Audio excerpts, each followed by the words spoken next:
Hello everyone, you are very warm welcome to our channel BL storyteller. और आज मैं आपके साथ विंजू फैन फिक्शन का पार्ट 8 लेके आई हूँ गाइस। चलो उसे शुरू करते हैं। लास्ट टाइम हमने देखा था कि जो जिशु और लवन होते हैं वो जो कि जाना चाहते हैं वापस से 4 सीजन मैनर में। जो जिशु और लवन जो है रोड की साइड में चल रहे होते हैं और अपनी पुरानी मेमोरीज को याद कर रहे होते हैं जो कि उनकी गुशियांग और काओ वेनिंग के साथ होती है और झांग चेंगलिंग के साथ भी। वन कशिंग बहुत मिस करता है अपनी बहन बेटी जैसी गुशियांग को, जो कि उसके लिए एक बेटी जैसी भी थी और सिस्टर जैसी भी थी। और उसे बहुत बुरा लगता है कि वो उसे बचा नहीं पाया। वो उसे छोड़कर चली गई थी और कहीं बाहर किसी और दुनिया में वो चली गई थी। वन कशिंग बहुत ही स्ट्रिक्ट हुआ करता था उसके साथ, जैसे वो उसकी अपनी बहन हो। दोनों सगे भाई बहन तो नहीं थे, लेकिन बचपन से उसने गुशियांग को पाला था और वो उसके साथ एक बड़े भाई की तरह या एक पिता की तरह बहुत स्ट्रिक्ट हुआ करता था और उसे लेके बहुत ही ज़्यादा प्रोटेक्टिव हुआ करता था। और वनकशिंग को एकदम से उसकी याद आती है, वो एकदम से उसे रोना सा आ जाता है, उसकी आंखों में आंसू भर जाते हैं। उसे गिल्टी फील होता है कि उसने इतनी प्यारी सी गुशियांग को खो दिया और इतना सब कुछ जो उसने क्योस किया था उसका उसे बहुत दुख होता है कि उसने एक बहुत बड़ा ह्यूज अमाउंट पे किया है ग्लास ग्लेज आर्मर को कॉपी करने का। और पूरी घोस्ट वैली एक सेकंड में तबाह हो गई थी उस दिन। जो जिशु उसे देखता है और वो उसके चेहरे को हाथ लगाकर रब करने लगता है। आशु समझ जाता है वेनकशिंग को किस तरीके का पेन फील हो रहा है। वो भी सेम तरीके का पेन जो था फील करता था जब उसने हेवेंस विंडो को छोड़ा था। आशु को भी बहुत ज़्यादा दुख था कि उसने भी अपने 81 मार्शल ब्रदर्स को खोया था। जो जिशु जो है वो लवन के साथ फ्लर्ट करते हुए कहता है माई बिलव्ड लागोंग, यानी कि हस्बैंड।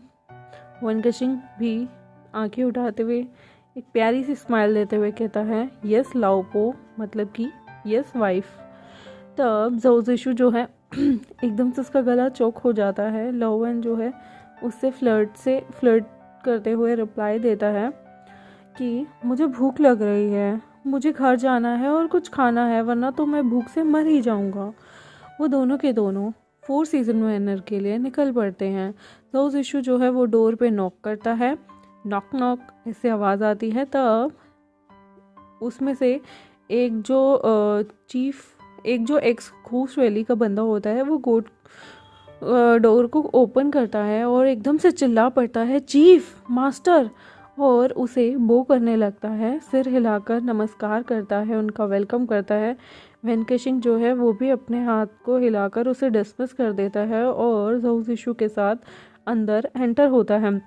झांग चेंगलिंग भी देखता है उन्हें और ज़ोर से चिल्लाता है शिफू, और उनकी तरफ भागने लगता है। उनकी डायरेक्शन में वो दोनों के दोनों को ज़ोर से हक कर लेता है। इतने दिनों से वो अपने दोनों अंकल्स का इंतज़ार कर रहा था। झांग चेंगलिंग रोने लगता है और बहुत ही ज़्यादा खुश होता है। वो कहता है आप कहाँ थे मास्टर, मैंने आप दोनों को बहुत मिस किया। एकदम से आप दोनों मुझे बिना बताए कहाँ चले गए थे, मैं बहुत डर गया था। मैंने वैसे भी अपनी फैमिली को खो दिया है, मैं आप लोगों को बहुत मिस कर रहा था शिफू वेन, और आप दोनों सिर्फ मेरी अकेली फैमिली हो। प्लीज़ मुझे कभी छोड़ के मत जाना, ना ही मुझे खुद से दूर करना। मैं हमेशा आपको ओबीडिएंट डिसिपल रहूँगा। प्लीज़ प्लीज़ मुझे अपने से कभी दूर मत करना। वो ज़ोर ज़ोर से उनके साथ गले मिल के रोने लगता है। ये देखकर कहीं ना कहीं सारे इमोशनल हो जाते हैं और वो जो टीनेज बॉय है ज़ोर ज़ोर से रो रहा होता है एक बेबी की तरह, जैसे कि उसके पेरेंट्स उसे मिल गए हों। जो जिशु भी इमोशनल हो जाता है और वन खशिंग भी। वो भूल जाते हैं कि ये जो लिटिल बॉय है वो उनसे कितना अटैच था और कितना डरता है अपने पेरेंट्स के बाद उन्हें भी खोने से। और उन दोनों को अपनी फैमिली जो है इस तरह से नहीं छोड़ के जाना चाहिए था गुशियांग की डेथ के बाद। और वो कहीं ना कहीं जो है जानते थे कि ये लोग कितना वेट कर रहे थे उनके लिए।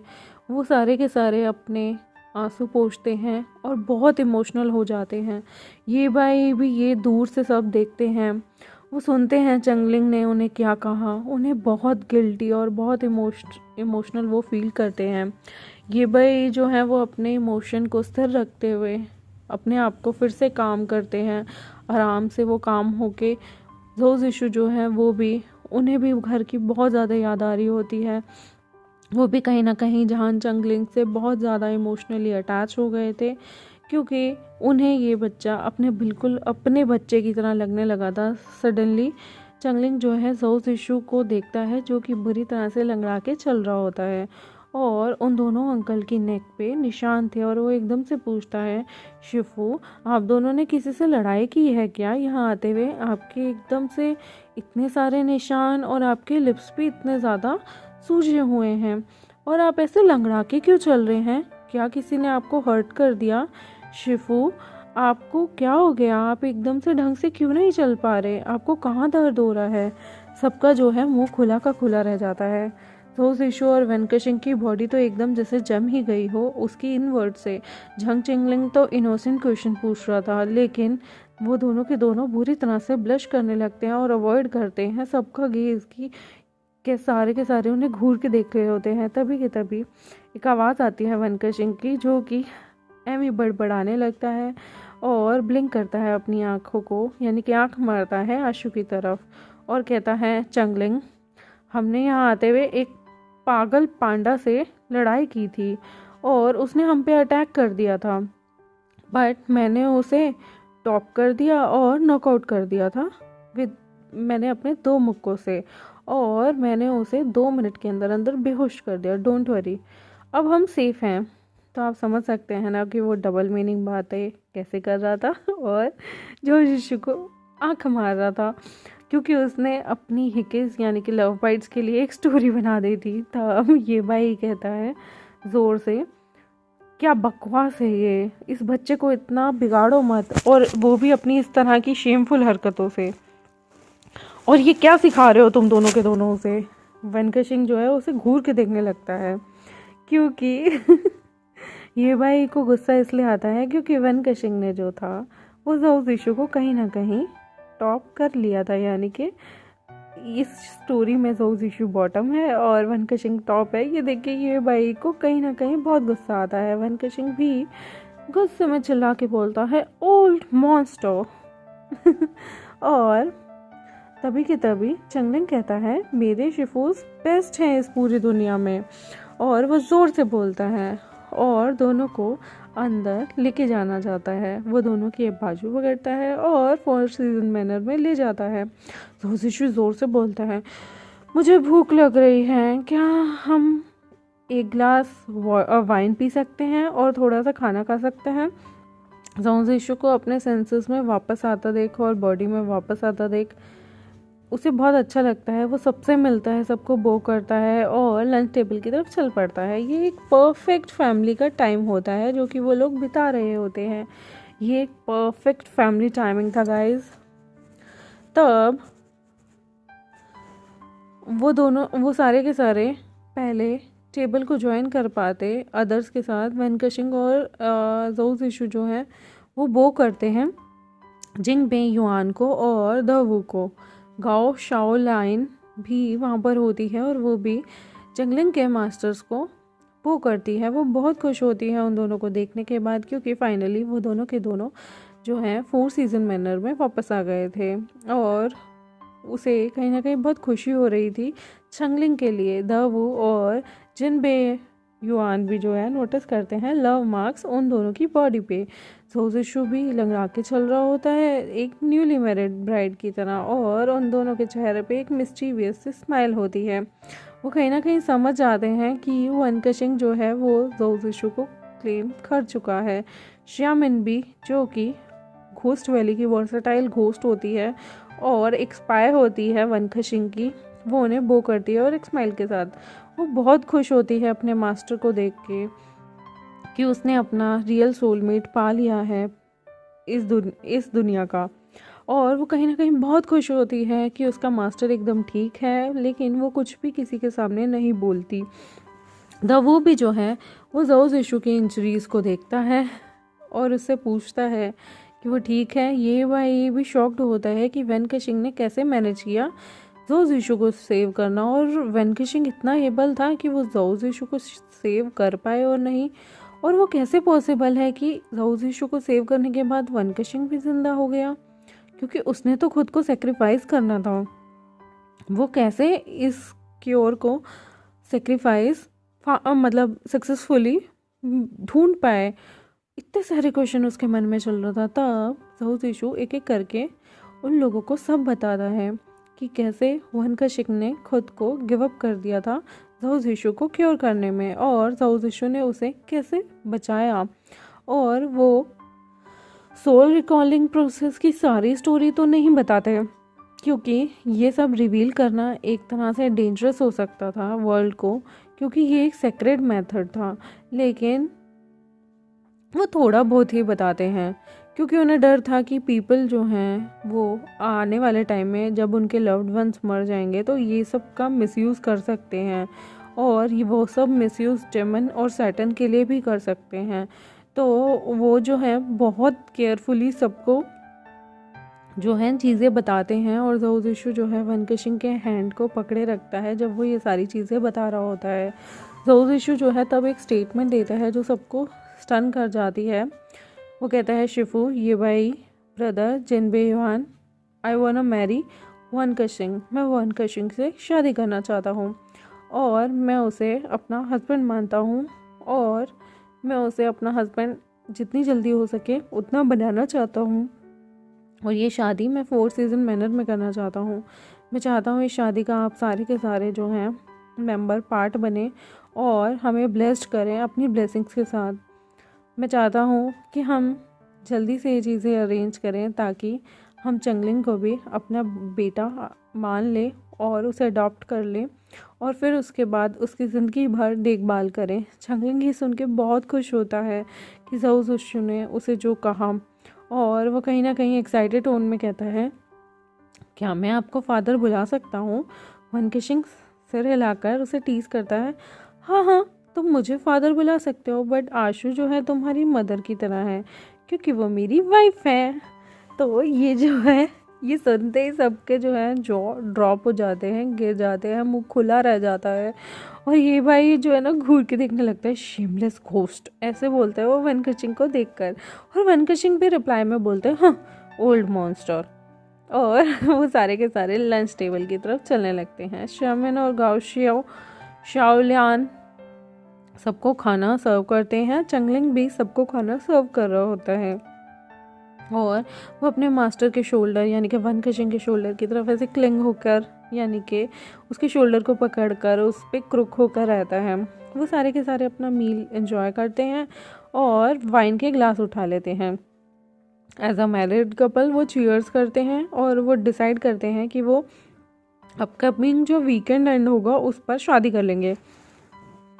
फिर वो सारे के सारे मिलकर लंच करते हैं। वैन केशिंग जो है ज़ोउ ज़िशु को बहुत छेड़ता है और उसके साथ मिलके हर्ब्स कूट रहा होता है, और थोड़ी सी हर्ब्स जो है ज़ोउ ज़िशु के हेड पर गिरा देता है। ज़ोउ ज़िशु जो है वो वैन केशिंग की रिस्ट को पकड़ लेता है अपने एक हाथ से, और अदर हाथ से वो लाओ वैन को अपनी तरफ खींच लेता है। अपनी वेस्ट से खींचते हुए वैन केशिंग के लिप्स को फटाफट से कैप्चर कर लेता है अपने लिप्स से। वैन केशिंग की आंखें जो है वो रोने को जाती हैं और वो शर्माने लगता है। ज़ोउ ज़िशु पागलों की तरह उसे सक करता है उसके लिप्स को और किस करता है, और 2 मिनट के लिए भी उसके लिप्स को जाने नहीं देता। वो टाइटली लाओ वैन को पकड़ लेता है और अपनी बाहों में भर लेता है।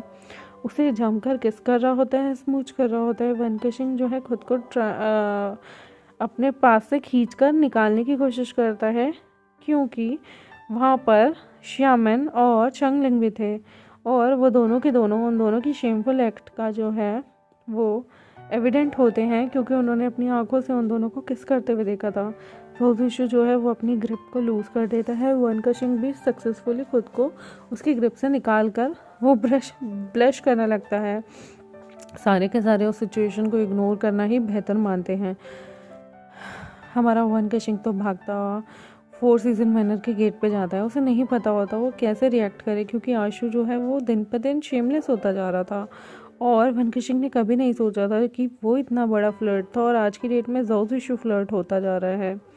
वनकशिंग जो है खुद से सोचता है कि उसने इस तरह की कभी ऐसी कोई एक्टिविटी कभी नहीं की, और वो तो पहले कितना रिजर्व हुआ करता था और अब वो ऐसे बिहेव क्यों करता है। गाइस, वो ऐसे बिहेव इसलिए करता है क्योंकि उसने अपनी सारी येन एनर्जी जो है वो हमारे वनकशिंग को दे दी होती है, और उसके अंदर येन एनर्जी होती है, और येन एनर्जी उसके अंदर बहुत सारी तब्दीलियाँ ले आती है, जैसे कि वोम बना देती है उसके अंदर वो वाली फीलिंग ले आती है जो एक बॉटम के अंदर आनी चाहिए। उसे अजीब सा लग रहा होता है कि उसका पार्टनर आजकल बहुत ही ज़्यादा टची हो गया है। वनकशिंग पे जो है वो ट्राई करता है खुद को कंट्रोल करने की। वो अशु को कहीं भी कहीं से भी हर्ट नहीं करना चाहता था। तो ज़िशु भी फॉलो करता है लाओवन को और उसके पीछे पीछे चलने लगता है। वनकशिंग जो है अपने ही थॉट्स में खोया होता है और वो उन रास्तों पे चलने लगता है। तभी तभी किसी ने उसको वेस से खींच लिया होता है, उसकी वेस से और उसके हाथ को, और उसे फटाफट से ट्री के पीछे ले जाता है। इससे पहले वनकशिंग कुछ बोल पाता, किसी ने उसकी नैप को पकड़ के उसे किस करना शुरू कर दिया था, और वो और कोई नहीं उसका अशु था। अशु जो है लाओवन के लिप्स को बाइट करने लगता है, उसे सक करने लगता है जैसे कोई जूसी फ्रूट हो, और अपनी टंग को वनकशिंग के टंग के साथ मिलाकर वो दोनों बहुत देर तक स्मूच करते हैं। उनकी टंग जो है एक दूसरे के साथ मिल रही होती है। बहुत प्यारा रोमांस उन दोनों के बीच चल रहा होता है और एक रोमांटिक टाइम बन जाता है। दोनों के दोनों एक दूसरे की बाहों में बहुत अच्छे से टाइम स्पेंड करते हैं। तो ज़िशु जो है वो टीज़ करता है वनकशिंग को और उसको धक्का देकर नीचे गिरा देता है, उसके ऊपर बैठ जाता है। वनकशिंग कहता है, अशु तुम्हें पहले ही दर्द है, प्लीज़, मैं नहीं चाहता तुम्हें और दर्द हो। वनकशिंग मैन करने लगता है। सो ज़िशु कहता है, पर मुझे तुम्हारे साथ अभी सब कुछ करना है।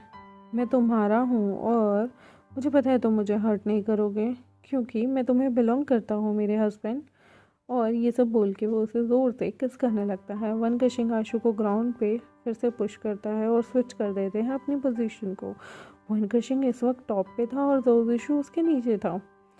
तभी वो धीरे धीरे ज़िशु की वेस्ट बेल्ट को खोलता है और अपना फ्रंटल रोब खोलता है। वनकशिंग जो है ज़िशु को किस करने लगता है, उसकी चेस्ट को पिंच करने लगता है, उसकी पूरी बॉडी को देखने लगता है, निहारने लगता है और किस करने लगता है। उन दोनों का जो बॉडी ऑर्डर था वो उन दोनों को लस्ट की सीमा तक ले गया था और अरोज कर चुका था सेंसुअलिटी की तरफ, और उन दोनों को अपने एक दूसरे के अलावा शायद कुछ नज़र ही नहीं आ रहा था। वो दोनों एक दूसरे को प्यार करने में बहुत ज़्यादा बिजी हो चुके थे और वहाँ पर वो दोनों एक दूसरे के साथ लव मेकिंग ही नहीं बल्कि डेली नाइट एक्टिविटी वाला सारी चीज़ें कर लेते हैं और उन्हें पता ही नहीं चलता। वो बहुत बार वहाँ पे डेली नाइट एक्टिविटी परफॉर्म कर देते हैं। तब वनकशिंग जो है अपने हस्बैंड को देख रहा होता है कि इतनी बार ये सब चीज़ें होने के बाद बहुत सारे निशान ज़िशु की बॉडी पे था। लाओवन जो है वो अशु के सोलन लिप्स को टच करता है और विस्पर करता है कि अब तुम सेटिस्फाई हो मेरी वाइफ, या तुम्हें और भी ज़्यादा करना है, देख लो, सोच लो, और एक छोटी सी किस उसके लिप्स पे कर देता है। ये सब होने के बाद वनकशिंग जो है वो अपनी वाइफ को निहार रहा होता है। ज़िशु कहता है, चलो वापस चलते हैं, सब हमारा इंतज़ार कर रहे होंगे। ज़िशु जो है वो खड़े होने की कोशिश करता है बट उसे बहुत ज़्यादा दर्द हो रहा होता है। तब वो खुद को मन ही मन कोसने लगता है कि वो ऐसा पर्वर्ट की तरह आजकल बिहेव क्यों कर रहा है। वनकशिंग भी हेल्प करता है उसे खड़े होने में और उसे आशु को प्रिंसेस स्टाइल में एकदम स्कूप की तरह अपनी बाहों में ले लेता है। तब ज़िशु जो है अपना फेस को लाओवन की चेस्ट में बरी करते हुए कहता है, लाओगोंग, मुझे तुमसे शादी करनी है जितनी जल्दी हो सके ताकि हम एक रूम में रह सकें। वनकशिंग रिप्लाई करता है, जैसा मेरी बीवी चाहे। वो दोनों के दोनों 4 सीजन मैनर में जाने लगते हैं। ये भाई आंखें उठा के देखता है कि वनकशिंग ने ज़िशु को अपनी बाहों में क्यों ले रखा है। वन कशिंग तो प्राउडली ऐसे कैरी करते हुए आशु को वो अपने रूम में चला जाता है। वो श्यामिन को ऑर्डर करता है कि वो उनके रूम को प्रिपेयर करे 2 बंदों के लिए। सारे के सारे लोग उन्हें देखकर स्माइल कर रहे होते हैं। ज़ोऊ ज़िशु को कहीं ना कहीं शर्म आने लगती है और वो अपना फेस फिर से वन कशिंग की चेस्ट में बरी कर लेता है, छुपा लेता है।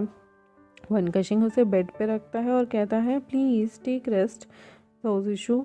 और ज़ोऊ ज़िशु जो है गर्दन हिला देता है और वहाँ बैठकर सोने लगता है।